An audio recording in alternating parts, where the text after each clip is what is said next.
해법을 찾는 토론 이슈엔 직설 시작합니다. 6일 지방선거가 코앞으로 다가왔습니다. 새 정부 출범 22일 만에 치러지는 이번 선거를 앞두고 여당은 안정론을 또 야당은 견제론을 내세우면서 치열하게 맞붙고 있는데요. 이런가 하면 자녀 특혜 의혹으로 논란을 빚었던 정호영 보건복지부 장관 후보자가 자진사퇴하면서 후임 인선에도 관심이 쏠리고 있습니다. 숨바꼭에 돌아가고 있는 정치권 이슈들 하나씩 짚어보겠습니다.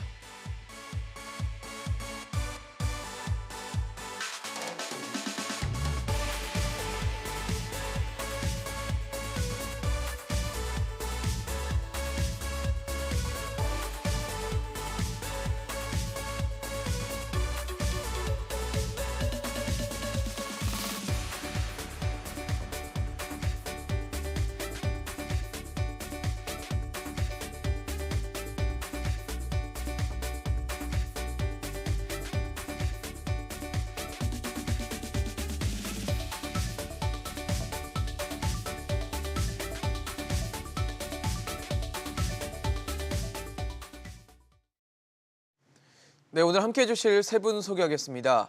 전예현 시사평론가, 김민아 시사평론가, 임승호 전 국민의힘 대변인 나오셨습니다. 어서 오십시오. 안녕하세요. 네, 더불어민주당 박지현 공동비대위원장이 또다시 고개를 숙였습니다. 그러면서 염치없지만 한 번 더 기회를 달라고 국민들에게 호소를 했는데요. 아무래도 자성과 비판을 이제 하겠다, 그리고 다시 한번 쇄신하겠다라는 의지로 좀 보여지는데, 이후엔 또 같은 당이죠. 민주당의 김용민 의원이 사과로는 선거를 이기지 못한다라고 말을 하면서 민주당의 상황이 지금 어떻게 돌아가고 있는 것인지, 또 국민에 대한 쇄신 의지가 제대로 서 있는 것인지에 대해서 여러 가지 해석이 나오는데 좀 어떻게 봐야 될까요? 예, 저는 박지원 비대위원장의 사과를 일부분 진정성이 있는 것으로 평가를 합니다.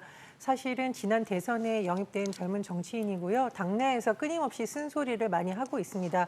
물론 그러다 보니 반발하는 지지층도 있을 것이고. 네, 뭐 내부 충질이라고 비판하는. 그렇습니다. 네. 그리고 사실 야당 입장에서는 윤석열 정부에 대한 견제론을 더 강하게 내세워야 우리가 돋보이지 않겠느냐라는 주장도 일부 있을 수 있겠죠. 그럼에도 불구하고 우리가 정치권 전반에 바라는 것은 그동안의 정치 관행을 깨는 것, 그리고 성비 문제에 대해서 자기 식구 감싸기, 원정주의 이런 부분은 반드시 극복해야 될 과제입니다. 그래서 그런 부분을 짚고 넘어간 것이라고 보고요. 다만 사실 구도상으로 보다 보면 지금 뭐 윤석열 대통령의 5.18 관련한 행보라든가 한미 정상회담에 대해서는 비교적 여론이 나쁘지 않습니다. 그래서 이 구도 측면에서 보면은 여건이 사실 좀 유리한 국면에 있는 것은 맞고요. 다만 야당으로서는 야당 지지층이라도 결집을 해서 최대한 승기를 잡는다는 전략을 세우고 있는 것으로 보입니다. 그런 면에서 박지원 위원장이 정말 절박함을 호소하면서 그래도 다시 한번 우리에게 고개를 좀 돌려서 봐달라 이런 것을 호소한 것으로 보입니다. 김용민 의원 그 SNS에 글은 뭐라고 좀 보세요? 사과로 선거를 이기지 못한다. 새로운 약속보다는 이미 한 약속을 지키는 게 더 좋은 전략이다. 이렇게 글을 남겼던데. 예, 뭐 이미 한 약속을 지키는 것도 중요하죠. 그런데 사실 지금 민주당의 지지율 추이를 보면 일부 상승을 하고 있지만 국민의힘 지지율이 전반적으로 조금 더 빠르게 올라가는 추세가 나타나고 있어요. 그리고 민주당의 지지층이 지금 그럼 최대한 결집했느냐? 그렇게 보기에도 좀 갸우뚱한 면이 있거든요. 그럼 왜 그러냐면은 민주당 지지층에서는 대선 패배 이후에 보여주는 민주당의 모습이 좀 더 혁신하고 좀 더 나아져서 더 많은 국민의 지지를 받았으면 하는 마음이 있는데 과거에 너무 머무르는 것 아니냐라는 비판적인 의식이 있습니다. 그래서 박지원 위원장은 거기에 좀 더 중점을 둔 것으로 보이고요. 김용민 의원은 그래도 윤석열 정부의 실책이 있으니까 그것을 우리가 바로 잡겠다라는 것에 방점을 둔 것으로 보입니다. 그러나 저는 개인적으로 민주당이든 국민의힘이든 젊은 정치인들이 기성 정치에 대해서 쓴소리를 하고 반성하겠다는 것은 좀 국민들이 따뜻하게 봐줘야 될 필요가 있다고 생각을 하고요. 그리고 외부에서 자꾸 젊은 정치인들을 영입하는 것은 기성 정치인들이 관습해오던 답습을 깨기 위해서입니다. 그래서 그런 부분에서 저는 개인적으로 높게 평가합니다. 김민아 평론가님께도 여쭤보고 싶은 게 지금 그러니까 박지원 비대위원장은 사과를 하고 또 당내에서 김용민 의원은 뭐 사과로는 이기지 못한다는 얘기를 하고 또 박지원 의원 비대위원장이 586 용태에 대해서 언급을 하니까 이제 윤호중 공동비상대책위원장은 또 뭐 개인의 의견이다 이런 식으로 얘기하는 것. 그러니까 지도부 안에서도 뭔가 좀 엇박자가 갈리는 거 아닌가라는 시선들이 있는 것 같은데 어떻게 보세요? 뭐 지도부 안에서도 엇박자가 있는 것이죠. 네. 이 박지원 위원장 사과와 관련돼서는 세 가지를 기준으로 평가를 해보고 싶은데 네. 시점, 형식, 내용 이렇게 세 개입니다. 네. 내용은 제가 볼 때는 흠잡을 데 없는 내용입니다. 이런 얘기를 민주당은 진작 했어야 되고 계속 해왔어야 돼요. 그런 부분에서 상당히 이제 그 부분은 이제 좋다고 네. 생각하는데 높게 평가할 만하다. 시점과 형식에 대해서는 이제 지방선거 일주일 앞두고 이렇게 이 사과를 하는 것이 다시 주목을 받는 거에 대해서는 네. 이게 사실은 지금의 시점이 아니라 훨씬 앞의 시점에 있었어야 되는 것이고 그 시점에 기초해 가지고 이 선거 전략을 짰어야 되는 거거든요. 네. 그러니까 이게 로우키라고 한다면은 이 지방선거를 처음 시작할 때부터 민주당의 반성과 쇄신 그리고 혁신의 의지를 보여주는 그러한 선거로 만들겠다라는 어떤 전략에 합의를 하고 그다음에 이제 이와 관련된 어떤 여러 가지 전략들이 그 밑에 쭉 나열이 되는 그래서 전반적인 선거 캠페인이 그렇게 가는 방향으로 됐어야 되는데 지금 이 선거 캠페인이 다소 좌충우돌입니다. 여러 가지 얘기만 많고 이재명 후보도 출마를 했고 뭐 경기도에서는 김동연 후보가 또 네. 있고 각자 이제 이 상정하고 있는 선거 전략이나 이런 것들이 다 탕충하고 있거든요. 그런 부분에서 정리가 안 된다라는 측면에서 형식적으로 그런 부분이 아쉽고 또 이런 전략이 결국은 이제 전략적으로 이제 좀 세팅이 안 됐다는 거는 지도부 사이에서 어떤 합의되는 어떤 구조가 없다는 거거든요. 이게 지금 제일 문제인데 어쨌든지 간에 좀 박지원 위원장이 사과를 한 거는 네네. 아마도 이제 이러한 사과의 액션이 필요하다라는 어떤 주장들이 있었고 그 예. 주장에 동감해서 한 거지 않습니까?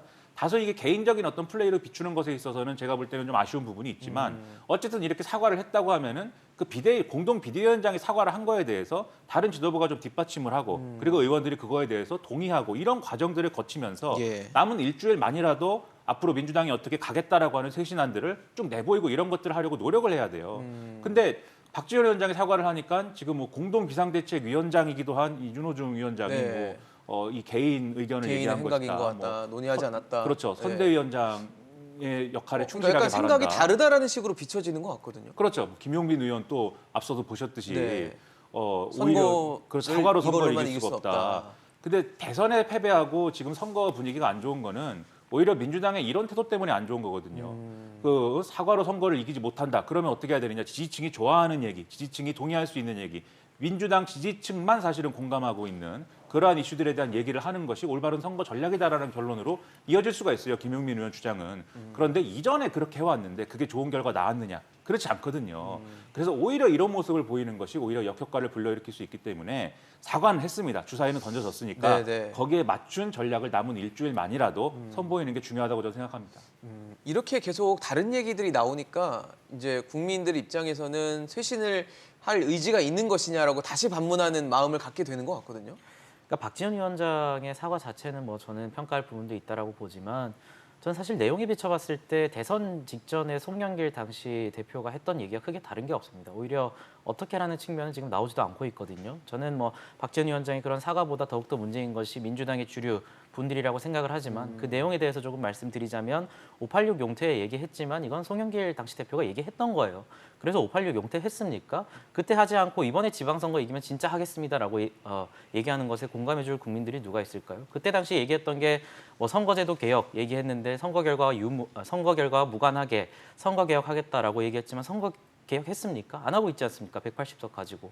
그 이후에 또 얘기했던 게 윤미향 의원 징계하겠다, 뭐 윤미향 의원 등등 징계하겠다를 얘기했는데 징계했습니까? 오히려 김기현 원내대표에 대해서 굉장히 지금 빨리 180석을 이용해가지고 징계하고 있는 상황인데 이런 상황에서 박지원 위원장의 사과라는 것에 공감해줄 국민들은 전혀 없다라고 생각을 하고요. 저는 박지원 위원장의 이런 노력 자체는 높게 평가합니다. 하지만 이런 얘기가 나왔을 때 결국에 실행할 수 있는 분들은 민주당의 주류 의원들이에요. 지금 방금 말씀하신 것처럼 어떤 내부 지지층의 반발은 있을 수 있습니다. 일반 당원들이나 일반 국민들은 그런 얘기들을 할 수 있겠죠. 민주당을 지지하는 국민들이. 근데 민주당의 의원분들이 그런 얘기에 흔들리면 안 된다는 얘기입니다. 김용민 의원 지금 얘기하고 있는 거 왜 사과하냐. 이거 전형적으로 강성 유튜버분들이나 강성 지지층들이 민주당을 향해서 하는 소리거든요. 그것에 대해서 지금 공감하고 이것을 주류 의견이라고 채택을 해가지고 박지원 위원장을 따돌리는 모양새를 보여주고 있는 것이 저는 굉장히 좀 부끄러운 줄 알아야 된다라고 생각을 하고 사실 이런 모습이 국민의힘에도 과거에 있었습니다. 2018년 자유한국당 이때부터 굉장히 굉장히 좀 강성 지지층들이나 강성 유튜버 분들의 의견들을 국민들의 주류 의견들이라 파악을 하고 집회를 많이 하고 시위를 많이 했거든요. 그렇다고 해서 지금 국민의힘이 그 당시에 뭐 자유한국당, 미래통합당 때 어떻게 됐습니까? 특히나 총선 때 거의 180석을 내주면서 굉장히 침몰하는 그런 결과를 보여줬는데 민주당이 지금 반대로 그때 어떤 자유한국당의 모습을 보여주고 있다라고 생각을 하고 지금 이대로 김용민 의원과 같은 이런 인식대로라면 전혀 그 강을 건널 수 없다고 생각합니다. 이건 제가 조금 네. 대변인님 말씀에 조금 붙여야 될 부분이 있는 것 같습니다. 전반적으로 뭐 좋은 의견을 말씀해 주셨는데 선거제도 개혁은 사실 민주당만의 책임이라고 보기는 어렵고 민주당과 국민의힘 거대 양당의 공통 책임이 있다고 봐요. 왜냐하면 대선 전이야 그렇다 치더라도 대선 이후에 박홍근 원내대표가 공통공약 추진을 위해서 위원회를 만들면 어떻겠냐라고 3월 말에 제의를 했었어요. 그 안에 들어가 보면 정치 전체를 바꾸는 제도개혁안이라던가 지금 굉장히 논란이 되고 있는 간호법이라던가 네. 가상시장에 대한 거 이런 건 이제 보수 진보의 문제가 아니라 정치권이 정말 같이 논의해야 될 정치교체 가상시장 문제 그리고 의료와 관련된 문제였거든요. 예. 근데 그 위원회는 만들어지지 않았어요. 그래서 그 부분에 있어서는 큰 정당인 민주당도 책임이 있지만 국민의힘도 다소 소극적으로 임한 게 아니냐 좀 그런 의견도 국회의원 있습니다. 전체가 좀 자성을 해야 된다라는 말씀을 해주신 것 같은데 사실 이번에 박지원 비대위원장 사과문에 보면 여러 가지 얘기들이 있죠. 뭐 쇄신에 대한 의지도 있고 핵심적인 내용들이 담겨져 있는데 보면은 왜 반성해야 하는 사람들이 나오냐 이런 아픈 소리도 들었다라는 부분들이 있어요. 그러다 보니까 그러니까 왜 안 나올 사람이 나와서 반성을 안 하고 있냐 뭐 이런 식의 지적이라고 아마 받아들였다는 생각이 좀 드는데 뭐 그런 인물들이 좀 있어요. 이재명 후보 혹시 뭐 언급한 의미한 그런 발언이라고 봐야 됩니까? 아마도 이재명 후보도 이제 범주에 들어가는 거죠. 반성해야 할 사람들이 왜 나오냐라는 거에 대해서 네네. 뭐 이재명 후보도 있겠고 그러니까 책임론을 의미하는 걸 거 아니에요. 또 송영길 뭐 서울시장 후보도 네네. 있겠고 그러니까 지난 대선에 패배하는 어떤 과정에 있었던 책임을 맡았던 사람들이 왜 이제 다시 출마를 하는 것이냐. 특히 이제 이재명 후보는 보궐선거에 왜 출마하는 거냐에 대해서 국민의힘이 계속 일종의 이제 뭐 방탄 출마 아니냐 이렇게 공격을 했는데 네네. 거기에 대해서 이재명 후보는 나는 억울하다라는 거 이상의 사실은 메시지를 못 줬거든요. 지금까지는 그런 부분에 있어서 그러다 보니까 이제 반성해야 되는 사람이 왜 나왔냐 이 프레임으로 자꾸 이제 좀 빠져들어가는 부분이 있는데 그러다 보니까 거기에 대해서 이제 박지원 위원장이 언급을 한 거라고 저는 네. 봅니다. 그런데 이게 뭐 박지원 위원장이 여기에 대해서 솔직하게 이렇게 얘기를 하고 뭐 그거에 대해서 그럼에도 불구하고 다시 한번 좀 지지를 해달라고 호소하는 것도 좋은 얘기지만 여기에 추가로 사실은 좀 되돌아봐야 될 것이 지금 말씀을 좀 드린 대로 이재명 후보가 이 출마를 할 때 사실 명분은 개항을이라는 좀 쉬운 지역구에 왜 출마하는 거냐에 대해서 전체적인 어떤 선거나 이런 것들을 진두지휘할 역할을 해야 되기 때문에 그러한 역할을 하기 위해서 출마를 하는 것이다라고 설명을 했거든요. 근데 오히려 지금 인천 개항을에 좀 발목을 잡혀서 네. 움직이지 못할 수도 있는 그러한 상황 속에 빠져들고 있어요. 그게 왜 그러냐면 이 출마를 하면서 국민들이 궁금했을 거예요. 이재명 후보는 대선에 졌는데 그렇다면 이 대선에 진 이후에 어떤 생각을 했을까? 어떤 반성을 했을까? 민주당을 어디로 끌고 가려는 것일까? 이런 것들에 대해서 궁금했을 것인데 거기에 대한 명확한 어떤 로드맵이라든가 청사진이라든가 이재명표 민주당은 어떻게 되는 거다라는 거에 대한 인식을 주지 못했거든요. 그러다 보니까 그런 중심이 되는 어떤 이 선거 전체를 어떤 좀 관통할 수 있는 메시지를 갖고 있지 않다 보니까 선거 전체를 지휘해야 된다라고 하는 그 맥락이 이제 좀 희미해지고 네네. 그게 희미해지다 보니까는 이상한 주변적인 뉴스들만 이제 막 중심에 서게 되는 겁니다. 그래서 뭐 신발을 신었다, 벗었다, 나무를 올라가 잘랐다, 있을 때. 무슨 뭐 온갖 뭐 차에서 누가 욕해서 쫓아갔다 뭐 이런 거 있지 네네. 않습니까? 근데 그런 것들이 사실 선거에서는 그게 뭐 잘한 거다 못한 거다를 떠나서 네네. 선거 뉴스로는 다소 주변적인 것인데 중심이 될 만한 얘기가 없으니까 그 주변적인 게 이제 메인이 되는 거예요. 그런 상황이 되다 보니까 지금 박지원 위원장이 사과하는 그 내용처럼 왜 나온 거냐, 왜 나온 거냐라는 얘기가 되는 거고 왜 나온 거냐라 여기에 대한 답은 국민의힘이 계속 주장하는 방탄 출마다 이것만 남는 거거든요. 그래서 이 부분의 실책을 뼈아프게 좀 돌아봐야 될 것 같고 그렇다고 하면은 남은 기간만이라도 제가 볼 때는 이재명 후보가 네. 지금 큰 승부를 하는 그러한 어떤 자세로 좀 나름의 어떤 정치적인 어떤 전망이나 이런 것들을 좀 더 공세적으로 적극적으로 내놔야 된다고 보고요. 송영길 후보의 경우에도 네네. 결국 이제 서울시장 선거 출마를 어떻게 할 것이냐, 서울시장 이 선거를 어떤 전략을 가지고 임할 거냐를 민주당이 정말 이 어떤 디테일한 논의를 하고 정말 누가 봐도 저렇게 하는 것이 올바른 전략이다라는 공감대를 가지고 있는 상태에서 출마를 하거나 이런 게 전제가 됐어야 되는데 네. 그게 아니라 서울시장 선거에 송영길 대표가 나가고 싶은가 봐. 얘기가 거기서부터 시작이 된 거잖아요. 이 전략이. 그러다 보니까 송영길 전 대표가 대선에 패배했다라는 책임론도 있지만 서울시장 선거를 이렇게 좀 꼬이게 만든 주범이 아니냐라는 이런 평가도 내외에 있는 상태란 말이죠. 그러다 보니까 지금 송영길 전 대표가 여러 가지 공약이라든가 이런 얘기를 하고 있지만 좀 포커스가 거기에 안 맞춰지는 측면들이 있지 않습니까? 그래서 이런 부분들에 대해서는 이게 박지원 위원장이 이게 사과를 하는 게 뭐 적절하냐, 지방선거에 네네. 도움이 되냐, 뭐 이런 얘기보다도 이런 것들이 왜 안 됐을까를 돌아보면서 앞으로는 이렇게 하지 말아야 된다라는 교훈을 민주당이 얻는 게 훨씬 더 중요하다는 생각이 듭니다. 왜 반성해야 하는 사람들이 나오냐 이런 얘기는 분명히 책임론을 다하지 않고 나온 것에 대한 당위성을 이해하지 못하겠다 이렇게 해석이 좀 될 만한 부분이 있다 보여지거든요. 저는 그대로 돌려드리고 싶은 게 왜 그걸 이제 하셨냐고 말씀드리고 싶어요. 사실 박지원 위원장 같은 경우에도 송영길 후보가 당시에 처음 예비 후보로 등록했을 때 굉장히 세게 비판을 했습니다. 왜 대선에 대해서 책임을 질 사람들이 지금 여기 선거에 등록을 하고 있냐. 굉장히 세게 비판했거든요. 근데 불과 한 달 뒤에 이재명 후보가 뭐 인천 계양에 등판할 수 있다라는 얘기가 나오기 시작하니까 이재명 후보 출마해야 된다 이런 식으로 얘기를 해요.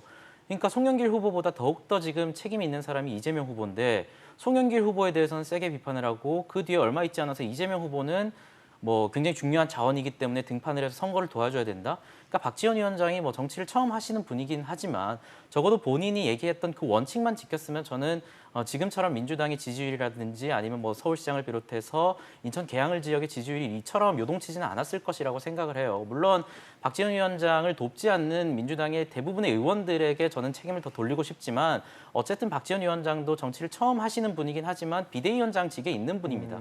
그런 만큼 본인이 뱉은 말에 대해서 왜 그런 모순이 일어나는지에 대해서 살펴봐야 되는데 그런 모순은 살피지 않은 채 이재명 후보를 출마시켰고 이재명 후보가 그렇다고 해서 지금 말씀하신 것처럼 어떤 반성을 했냐. 대선 때 했던 전략 똑같이 쓰고 있습니다. 그 당시에 뭐 윤석열 후보가 대장동 몸통이다 이러면서 뭐 선거 직전에 녹취록 가지고 얘기를 하고 뭐 손가락 모양 가지고 이건 신천지의 손가락 모양이다 이런 얘기를 하다가 지금 와서 얘기를 하고 있는 게 뭐 민영화 얘기를 한다. 그래서 국민의힘 후보들이 당선되면 전기 민영화되고 수도 민영화되고 철도 민영화될 것이다 얘기하고 있고 윤영선 후보에 대해서는 뭐 계양 지역에서 전세 집 때문에 잠깐 주소지를 옮긴 것 가지고 본인이 지금 윤영선 후보에 대해서 가짜 계양 사람이다.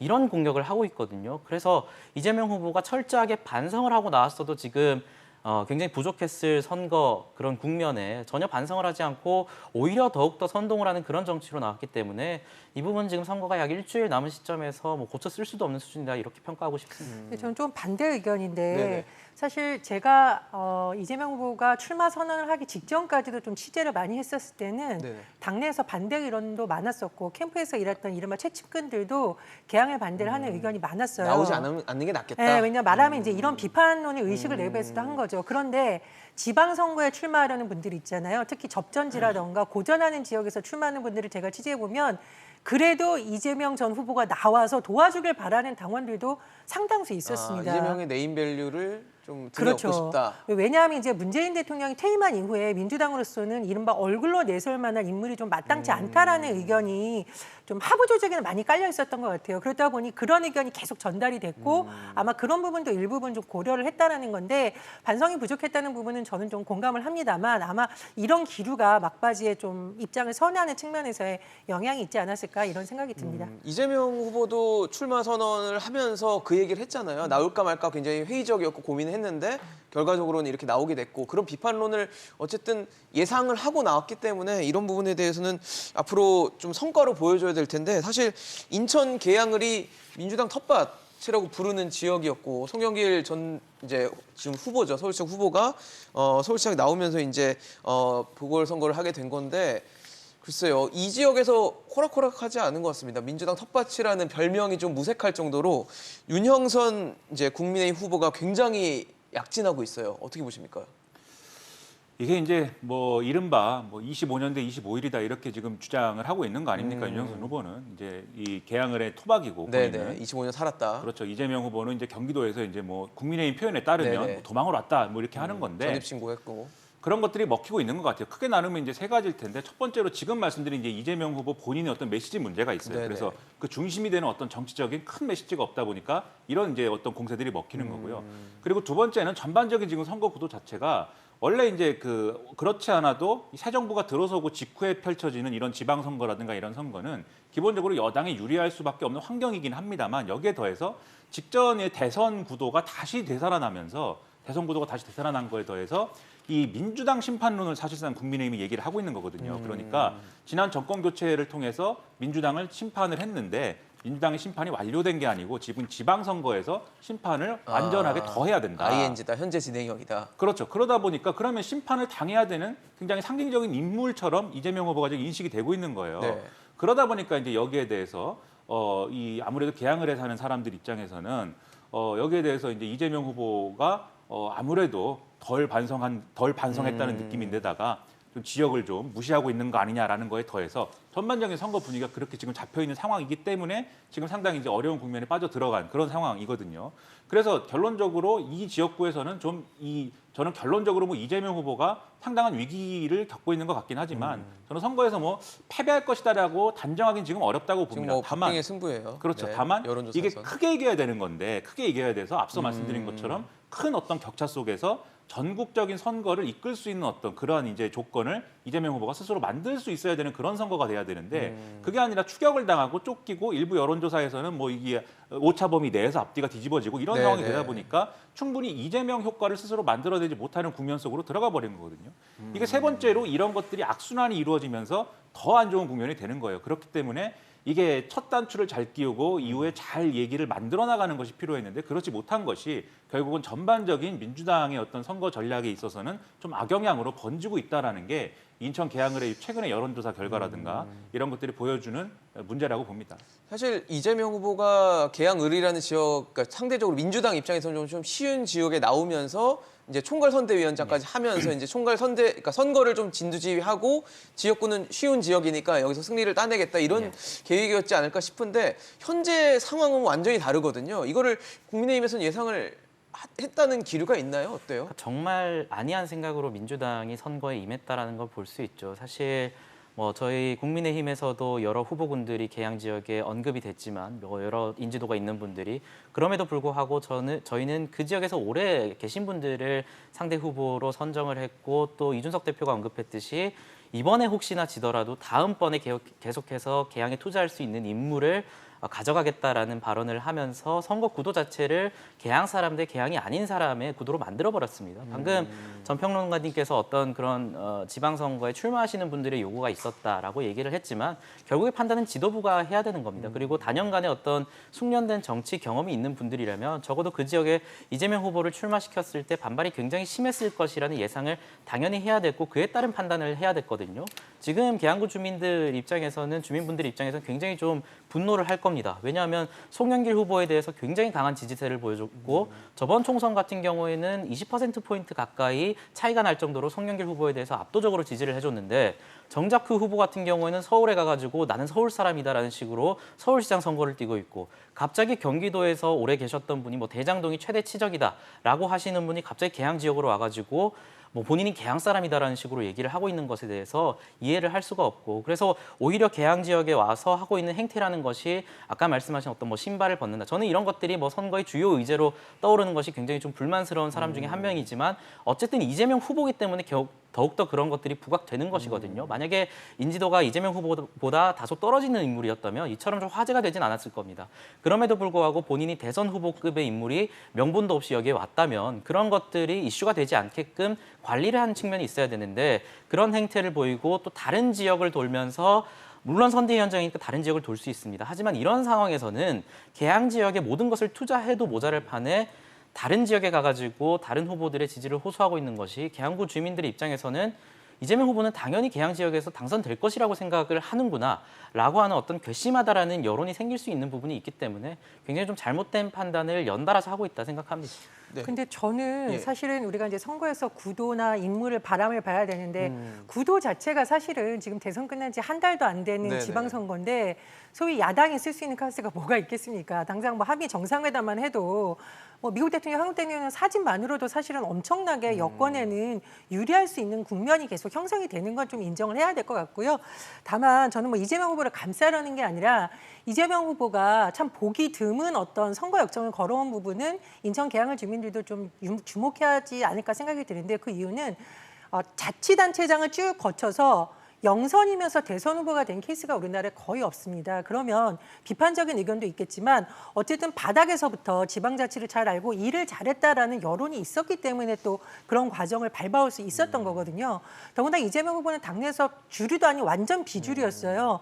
저도 취재했을 때 봤는데 부대변인이었는데 이런 표현 써도 될지 모르겠지만 만나려는 기자들도 별로 없는 완전 비주류 정치인에서 출발해서 하나하나 이제 바닥에서부터 올라온 부분이거든요. 그래서 대선 후보가 까지 됐고. 온 거죠. 네. 그래서 어떻게 보면 지방에서부터 자라온 일꾼이니까 경기도에는 있는데 왜 인천에 왔냐 이 주장이 또 반드시 통하는 것은 아니라고 봐요. 그냥 그런데- 주민들이 보기에 예. 저 사람은 우리 지역 거여서 일을 잘 시킬 수 있는 일꾼이 될 수 있겠다라는 여론이 일부분 있다 보니까 또 여론조사에 그런 것이 반영됐다라고 보고요.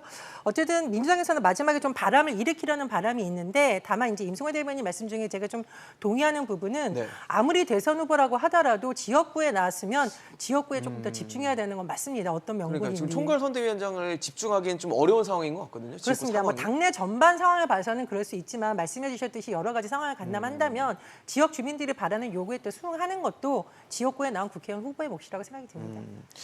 지금 이렇게 뭐 인천 지역도 굉장히 뜨겁게 달아오르는 상황이고 또 하나의 지역이 아마 경기도지사 선거인 것 같아요. 뭐 이미 선거가 시작되기 전부터 굉장히 뜨겁게 달아오른 지역인데 민주당에서는 김동연 후보가 지금 출마를 했어요. 근데 보면은 이제 문재인 대통령에 대한 어떤 그 지원, 지지를 받았다라는 얘기를 하면서 뭐 일종의 문재인 마케팅에 기대를 하는 것인지 아니면 뭐 문재인 전 대통령이죠.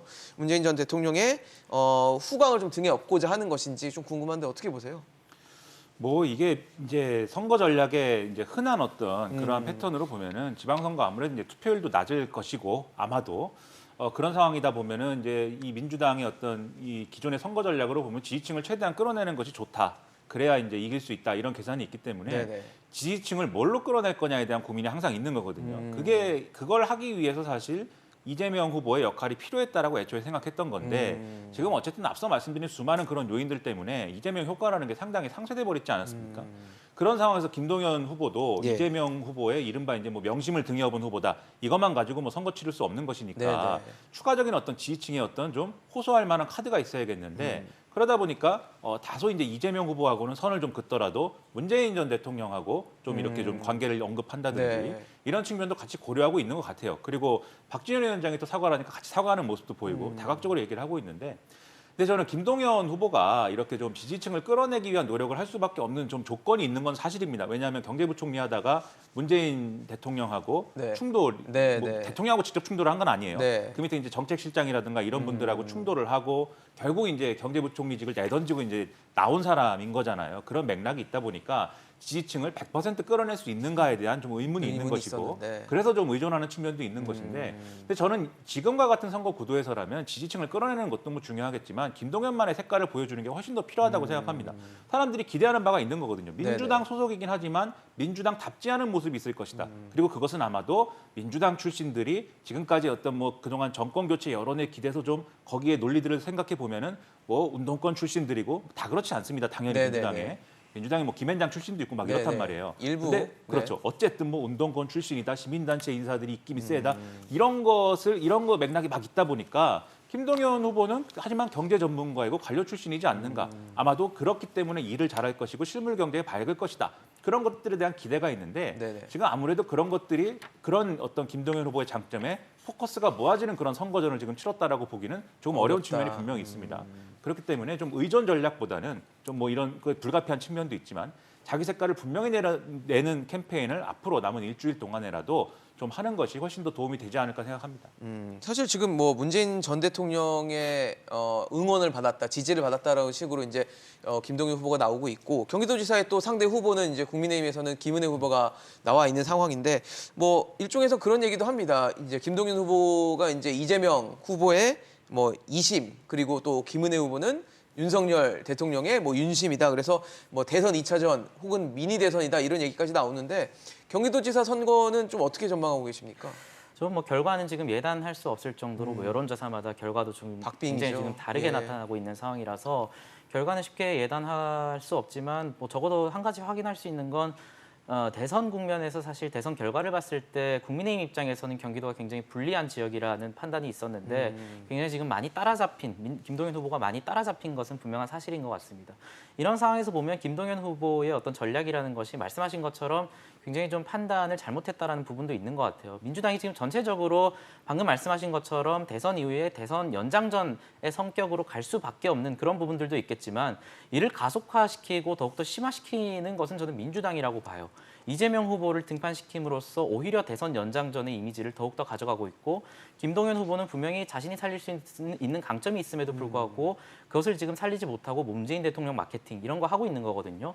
사실 김동연 후보의 경선 과정을 보게 되면 굉장히 지금 강성 민주당 쪽으로 쏠리는 발언들을 상당히 많이 했습니다. 뭐 대장동 문제에 대해서도 강성 민주당 분들이 하는 얘기들을 거의 다 부합해서 하는 얘기들이 있었고 저는 김동연 후보가 경선 과정에서 물론 그런 전략을 일부 취할 수 있다라고 보지만 당시에 다른 후보들과의 지지율 차이를 봤을 때는 그 정도로 강성 쪽으로 갈 필요는 없었다라고 보거든요.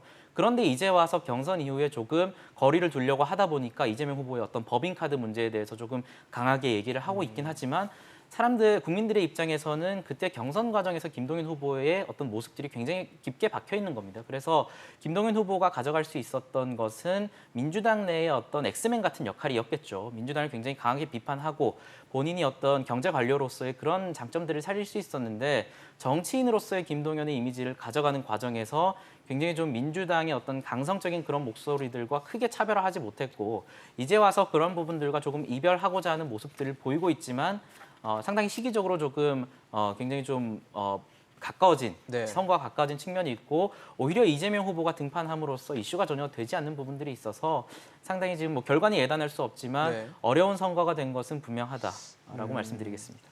평론님 어떻게 보세요? 경기도지사 선거 참 어렵게 점쳐질 수밖에 없는 상황인 것 같아요. 뭐 말씀해 주셨듯이 김은혜 후보가 굉장히 빨리 추격하고 있다는 건 전반적인 여론조사의 흐름인 것으로 좀 불리하다고 보여요. 했었거든요, 예, 사실 굉장히 뭐 초반에는. 격차가 많이 났었지만 네네. 지금은 대부분 흐름을 보면 그렇게까지 초반처럼 격차가 나진 않아요. 네네. 근데 다만 지금 이제 무소속 강용석 후보와의 네. 관계 설정이 이제 하나의 변수가 될 것이라는 예측이 나오고 있는데 저는 조금 궁금한 것이 예. 일단 국민의힘 김은혜 후보가 최근 방송 인터뷰에서 강용석 후보를 존경한다 그리고 존중한다고 했어요. 네네. 근데 도대체 뭘 존경하고 뭘 존중한다는 것인지 구체적으로 말씀을 해주셔야 네. 유권자들이 판단을 하고 강용석 후보를 지지하고 있는 층에서도 아 김은혜 후보와 강용석 후보가 손을 잡아도 되겠구나라고 판단하지 않겠습니까? 그리고 두 번째로 그렇게 존경하고 존중한다면 국민의힘에서 복당을 시키셔야죠.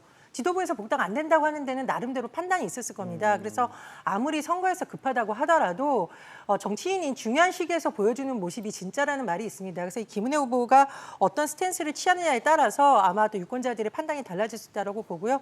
근데 저는 개인적으로 유권자 입장에서 보면은 선거가 급하다고 해서 당내에서 복당이 안 된 인물하고 손을 잡는 건 굉장히 리스크가 될 수 있다고 봅니다. 뭐 일부분 표를 확장시키는 효과는 있겠지만 굉장히 부담이 될 수 있는 요소라고 보기 때문에 예. 국민의힘에서 굉장히 좀 고민이 되는 부분이라고 보고요. 또 하나 지금 김동연 후보와 김은혜 후보가 계속 네거티브 공방을 하고 있는데 네. 전 이게 이미 형성된 지지층을 이탈시키지는 않을 거라고 봐요. 하지만 중도층이 이것을 어떻게 판단할지는 조금 봐야겠죠. 네거티브 전략에 영향을 미칠지 아니면 앞으로의 뭐 포지티브한 전략이 미칠지는 변수가 남아있기 때문에 어쨌든 이 중도층 그리고 뭐 일각에서 얘기하는 민주당이 화가 나 있지만 네네. 그래도 마지막에 선거에서는 민주당이 찍어야 되지 않을까라는 이른바 뭐 샤이 민주당 지지층 이런 부분도 변수로 아직은 남아있다고 봅니다. 샤이 민주당 샤이가 있을까요 모르겠네요. 잘 요즘에 사실 샤이들이 늘어나는 경우가 많이 요즘에 좀 희미해지는 것 같아서 그런 것들이 근데 과연 이런 어떻게 여론이 또- 좀 있는 것 같습니다. 네. 그러니까 대선에서 졌으니까 화가 나고 민주당 왜 잘 못했어라는 사람들이 있는데 그래도 투표에 최종 가면은 결정에서는? 최종 결정은 다른 당은 못 찍어준다라는 층이 이제 존재하고 있는 거죠. 그 사람들이 그런 분들이 이제 투표장에 표를 나올지 안 나올지는 이제 봐야 되는 시점이라고 그렇겠죠. 봅니다. 투표장에 주권을 행사하러 나오실지가 가장 또 중요한 변수가 될 것 같다는 생각이 듭니다. 또 하나의 지적 또 체크를 해보겠습니다. 서울시장 선거도 짚어보려고 하는데 여기는 사실 박빙이라고 보기엔 좀 어려운 것 같아요. 사실 지금 현재 서울시장인 국민의힘 오세훈 후보가 좀 많이 앞서 있는 상황이고 그렇긴 한데 서울은 워낙 또 부동산 민심, 또 강남 지역을 중심으로 해서 굉장히 집값이 많이 오른 곳이고 그래서 부동산 민심이 중요한데 송영길 후보의 공약을 보면 기존의 민주당의 공약과는 좀 결이 달라서 좀 이게 뭐지라는 생각을 서울 시민분들이 하지 않을까라는 생각이 드는데 어떻게 보고 계세요, 여기는? 원래 송영길 후보는 대표 시절부터 뭐 당내 여러 의견들도 있었습니다만 부동산 관련돼서는 좀 풀어주자는 쪽이었고 기존에 이제 뭐 종부세라든지 이런 좀 이 과세를 하는 것 중심의 어떤 부동산 정책처럼 비춰진 거에 대해서는 그러한 구도에서 탈피해야 된다고 계속 주장을 해왔어요. 그래서 재산세를 뭐 일정 부분 이제 재산세를 이제 공제해주는 어떤 네. 기준을 높인다든가 이런 걸 통해서 주도적으로 주장을 해왔기 때문에 그 연장선에서 이제 이 선거에서도 마찬가지의 공약을 하고 있는 건데. 지금 뭐 당연히 지금 서울에서는 이 부동산 문제가 계속해서 그 이전의 정권 교체론에도 어떤 서울에서는 이게 핵심적인 의제였기 때문에 이게 뭐 다른 선택의 여지는 없다고 봐요. 다만 과연 이게 그러면 민주당이 그동안 이제 취해왔던 어떤 정책에 대해서 어떻게 평가하느냐의 부분은 또 있어야 되거든요. 그렇겠죠. 그러니까 송영길 네네. 후보가 기존에 이제 이 민주당 정부에서 추진했던 이 부동산 정책을 어떻게 평가하는 거고 그게 뭐 찬성 반대를 다 떠나서 어떤 점에서 잘못했고 어떤 점을 더 해야 되는지 이런 것들을 제대로 평가하고 그 연장선에서 나는 이런 것들이 필요하다고 고민을 했다. 이렇게 좀 제시를 하면은 그래도 이게 어떻게 설득력 있는 방식으로 유권자들에게 전해줄 수가 있을 텐데 그런 것보다는 다소 이제 송영길 전 대표가 본인은 그런 생각하고 있지만 민주당도 그럴까라는 의심을 갖게 하는 그런 부분들이 지금은 더 두드러지고 있는 상황이거든요. 그렇기 때문에 이전 정권의 부동산 정책 어떻게 평가하는지를 계속해서 얘기를 하면서 유권자들에게 접근하는 이제 어떤 전략이 필요해 보이고요. 네. 다만 그럼에도 불구하고 이런 이제 어떤 이 부동산 정책에 대해서 기존의 민주당의 어떤 주장이나 어떤 연장선과 좀 전향적인 어떤 의견을 제시를 하고 그것을 공약으로 낸다 하더라도 지금의 어떤 불리한 국면을 뒤집을 수 있는 어떤 결정적인 카드는 되게 어렵다라는 게 또 냉정한 현실입니다. 왜냐하면 오세훈 시장의 경우에는 어쨌든 현직 시장인데 이렇게 현직인 지자체장하고 그다음에 이제 뭐 야당의 어떤 후보가 네. 맞붙는 이런 선거에서는 이 현직 지자체장에 대한 어떤 그동안의 어떤 이 시정이라든가 네, 이런 네. 것들에 대한 판단을 가지고 그럼 바꿀 거냐 말 거냐를 얘기할 수 있어야 되거든요. 근데 오세훈 시장이 지금 이제 시장을 한 지가 뭐 1년 그렇죠. 좀 넘은 보궐선거로 그런 됐으니까. 그렇죠. 상황인 것이고 그리고 거기에 대해서도 민주당이 뭐 이렇게 시의회의 다수이기 때문에 본인이 하고 싶은 대로 못한 부분이 있다라고 호소를 하고 있는 거예요. 그러다 보니까 유권자들 입장에서는 오세훈의 서울시, 오세훈의 시정은 뭐였냐라는 거에 대해서 판단할 근거가 별로 없습니다. 그러다 보니까 그래도 좀 더 시켜주는 게 낫지 않아? 이 여론이 이제 큰 것이고 거기에 더해가지고 최근에 이제 이 윤석열 정권의 전반적으로 우호적인 지방선거 미심까지 더해져 있는 상황이어서 네, 네. 이 선거 구도를 깨기는 좀 송영길 후보로서는 어렵고요. 그럼에도 불구하고 좀 노력해야 될 부분들이 있어요. 오세훈 시장도 그렇고.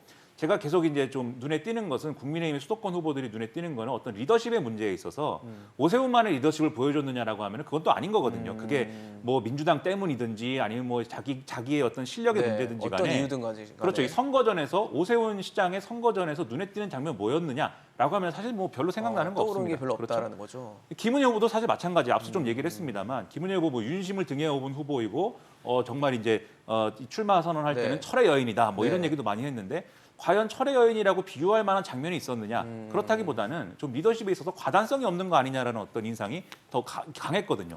강영석 후보하고의 단일화 문제에 있어서도 그랬고 KT 채용 의혹에 대해서도 일단 아니라고 하는 그 어떤 부정이 이제 오히려 다였다는 부메랑이 돼서 거죠. 돌아온 부분도 네. 있기 때문에 그래서 이런 부분에 있어서는 여당 후보들도 노력을 더 해야 된다고 생각을 합니다. 그러게요. 뭔가 좀 시민들, 그러니까 유권자들이 판단할 수 있는 그런 지점들이 좀 필요해 보이는데 그런 게 좀 부족하다는 지적을 해주셨어요. 근데 송영길 후보 부동산 공약을 보면은 뭐 종부세 이런 게 들어가 있다 보니까 이게 서울시 내에서 해결할 수 있는 문제냐 이런 뭐 전체 중앙 정부에서 좀 해야 될 이슈 아니냐라는 얘기도 나오는데 어떻게 보십니까? 뭐 정책의 실현성 차원에서도 지금 야당이 된 입장에서 조금 현실성이 부족한 측면도 있고 사실 뭐 송영길 후보가 기존에 뭐 비주류의 의견을 냈었던 것은 분명 사실인 것 같습니다. 대선 직전에도 뭐 기자회견하면서 그런 의견을 냈던 기억은 있는데 네네. 근데 이젠 그런 어떤 변명으로는 부족하죠. 본인이 어떤 중진 의원이고 민주당 내의 큰 인물이면 어떻게 그것을 주도적으로 의견을 만들어서 민주당의 당론을 바꿀지에 대해서 얘기를 해야 되는데 그냥 계속 나는 억울합니다라고 얘기를 하는 그런 상황에 서울 시민들이 누가 공감을 해줄까요? 더군다나 인천 지역에서 굉장히 오래 정치적 활동을 하던 분이 명분도 네. 없이 서울로 왔는데 그런 상황에서 좀 공허한 외침이라고 생각을 하고 민주당 입장에서는 사실 21대 총선 때도 이낙연 당시 대표가 뭐 종부세율 인하 얘기했었고 재보궐 때도 박영선 전 장관이 뭐 공시가격 상한제 이런 거 얘기 자주 했습니다. 근데 선거 끝나고 정작 민주당은 계속해서 세부담을 인상시키는 모습들을 보였기 때문에 송영길 후보의 이런 공허한 외침이 전혀 뭐 어떤 울림을 줄 수 없다라고 생각을 하고 또 오세훈 시장이 부동산 정책을 뭐 못했으면 또 모르겠는데 지금 시기적으로도 1년 정도밖에 되지 않은 상황이고 부동산 정책에 있어서도 뭐 신통기획 같은 것들은 일부 호응을 얻는 부분들도 분명히 있기 때문에 이 지점에서 송영길 후보가 전혀 뭐 차별화를 내기 힘든 상황이고 그래서 명분도 지금 굉장히 부족하고 정책도 굉장히 부족한 상황에서 또 모든 시선은 이재명 후보에게 가 있는 상황이어서 송영길 후보의 입장에서는 굉장히 어려운 선거를 맞이하고 있다 그렇게 판단합니다. 그러게요. 송영길 후보 입장에서는 좀 험지예요. 서울이라는 지역 자체가. 근데 이제 지역 연고주의라는 것은 양면성이 있는 것으로 보입니다. 그 지역 출신이라는 것이 단점이 될 수는 없어요. 지역을 잘 알고 지역 주민들과 더 밀착할 수 있는 한 요인이 되긴 하는데 지역 출신이 아니니까 지지하지 않고 비판받아야 된다 저는 좀 다른 생각입니다. 국민의힘에서 유승민 후보 출마했었잖아요. 경기도지사, 그래서 본인이 네, 경선에서. 히딩크 얘기하면서 한국 네. 국적 아니어도 와서 한국 축구 발전시켰다. 저는 그 말도 굉장히 신선하고 좋았거든요. 그러니까 이제 저는 송영길 후보에 대해서 제기됐던 비판은 사실은 지역도 있었겠지만 다시 말씀해주신 뭐 586 용태론이라던가 대선에서 패배했던 지도부가 바로 나오는 것이 맞느냐 이런 부분이 오히려 더 영향을 미쳤다고 보고요. 주택 정책 같은 경우에는 저는 지난 대선에서 분명히 부동산 민심에 영향을 미쳤지만 세금을 많이 올려서라는 것이 결정적 요인이라기보다는 집값을 못 잡은 게 오히려 결정적 요인이라고 보는 것이 맞다. 그래서 세금을 당장 풀어주는 정책이 세금 나는 사람들 입장에선 귀에 쏙 들어오는 정책이지만 부동산 문제를 근본적으로 해결하는 정책은 아니라는 점에서 네. 여야 모두의 공약이 좀 아쉽다고 생각이 들고요. 이게 자칫하면 네. 오세훈 시장 취임 이후에 집값 들썩인다는 뉴스 아마 보셨을 겁니다. 이게 오히려 어떤 개발이라든가 세금 풀어주에 대한 잘못된 신호를 줄 수 있다는 우려도 많기 때문에 네. 그 부분은 좀 자치단체장들이 깊게 들여다보면서 공약을 냈으면 하는 바람입니다. 그렇군요. 선거가 얼마 남지 않았기 때문에 굉장히 이런 부분들을 유권자들이 하나하나 좀 첨예하게 또 신중하게 보고 계실 거라는 생각 후보들이 각자 해주시면 좋을 것 같고요.